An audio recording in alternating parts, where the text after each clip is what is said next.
Woo! Let's go to the bench press, starting with that guy on the picture called Julius Maddox, which is currently inching on benching 800 pounds, my friends. And if you don't understand how fucking crazy that is, you need to watch more powerlifting, bro, because that's insane. So the barbell bench press, what's the score on the barbell bench press for fucking strength gains? Is there any other kind of pressing that will stimulate your fucking triceps and your chest and your pressing muscle as hard as fucking bench press? I don't think so, bros. I think the fucking bench press for strength gains, nothing beats the barbell bench press. If you are really trying to overload your pressing muscles and move as much fucking weights as you fucking can, it's the barbell bench press that is going to get you there. So strength is a full fucking score, bro. It's obviously a full fucking score. I'm a little bit torn. I'm thinking of putting that half a barbell at the 5, because the bench press doesn't really give you strength on other lifts outside of the bench press and the overhead press. Like the squat, the low bar squat, it's compressing. There's the axial loading of the spine. There's the fact that the barbell is compressing and trying to crush your fucking spine, and your body needs to protect the real estate that is in there, and will signal everything, come on, protect the fucking spinal cord, and then you will develop strength in everything, essentially doing fucking low bar squats and pretty much any barbell squat. Lacking that component of making you stronger on everything else, not being there, I'm going to give it a 4 out of 5. Let's see what else we have here. Myofibrillar hypertrophy, which is building actual muscle fibers on your fucking chest and your triceps and even the fucking front delts, using the barbell bench press. It's pretty good. The problem with the barbell bench press here is the same problem as the low bar squat. You need to hone in your technique to really progress. If you stop at a CC weight, let's say if you stop at fucking 200 pounds on the bench press, on the barbell bench press, good luck developing your chest, you know? You need to be working from time to time directly on strength to really build your strength standards on the bench press up, so you can later develop the fucking chest, the myofibrillar hypertrophy on the chest, when you are already pretty fucking strong on the bench press. So to progress on the bench press, it has the potential to build a fucking awesome chest and insane triceps, but you will be required to focus on strength at least a little bit to reach that myofibrillar hypertrophy. So I'm going to rank it at a 3 for myofibrillar hypertrophy, because it's not straightforward. It's not just go there, bench press, myofibrillar hypertrophy will happen. If you just simply forever go to the gym and you do fucking 8 to 10 reps on the fucking barbell bench, my brother, guess what will happen? You will plateau your ass. I bet you will not be benching heavier and heavier and heavier and heavier until infinity, you know? It's going to plateau your strength, and once your strength stops going up, there's only so much volume, there's only so much sets and reps that you can add to the fucking barbell bench for developing your chest. So bench presses, from time to time, shift your fucking focus from trying to build your chest and triceps and focus on building the strength on the bench press itself, because to build a nice chest, a powerful chest, you need to get fucking strong on the barbell bench, and that requires a lot of technique work.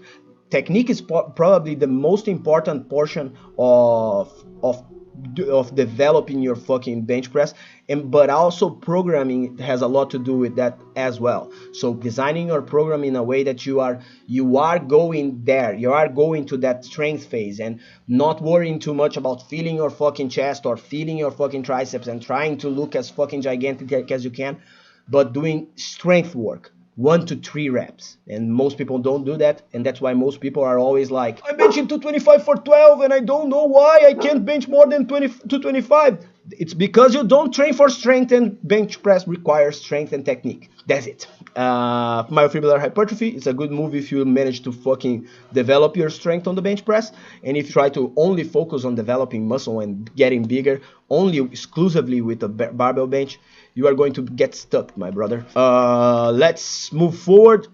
Sarcoplasmic hypertrophy. I'm a little bit torn on this, because I like to do bench presses for high reps, and I feel my pecs exploding when I'm doing bench press for sarcoplasmic hypertrophy. The problem is I have great shoulder mobility from monkey around on capoeira ever since I was a kid, you know, like doing tumbles and handstands and this shit. If you have that shoulder mobility to do a fucking handstand and stay there, then you will probably never have any issue on your fucking shoulders. But other people, sometimes they have a little bit of a fucked up shoulder. They don't know how to move their shoulders in a good way, and doing tons of fucking reps on the bench press, they start to round their shoulder forward and put a lot of pressure on an impinged position on the shoulders, and that's where fucking shoulder problems happens using the barbell bench press. So although I think if you have good shoulder mobility, it's good to go for a lot of fucking reps on the bench press, but when you don't have it, it might be really risky. I'm torn. I don't know. I think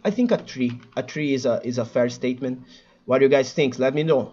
Let me fucking know on the chat what you guys think of the rating that I'm giving the fucking barbell bench press here. Yeah. So let's move forward with the bench press. It's time efficiency. Can you go to the gym and just do barbell bench presses and that be done with it? That's a full workout. I personally don't think so, although I did that for a long fucking time. But I personally think that that's not the best idea. Using barbell bench press as your sole exercise of the day, it's probably not the best idea you could ever have. But the only thing that is knocking on that is being a knock on that is that after you bench press, it takes nothing to do some sets of push-ups, you know? Just go to the ground and do a fuck ton of push-ups. Empty those fucking muscles. Use the push-ups as a finisher. So unless you are really compressed in time and you can't, but really, even if you are compressed in time, you can introduce one or two sets of push-ups to failure before finishing your workout. It's a matter of minutes, and 5 extra minutes is not really going to change how much time you are spending on the gym, you know. So I'm a little bit torn. I did just barbell bench in workouts, like I'll go to the gym and do a 30-minute workout, and everything I did there was just bench press. Yeah, it's fucking time efficient, bro. It's a fucking full score in time efficiency. 8 sets of 6 on the fucking barbell bench press is one of my favorite workouts ever.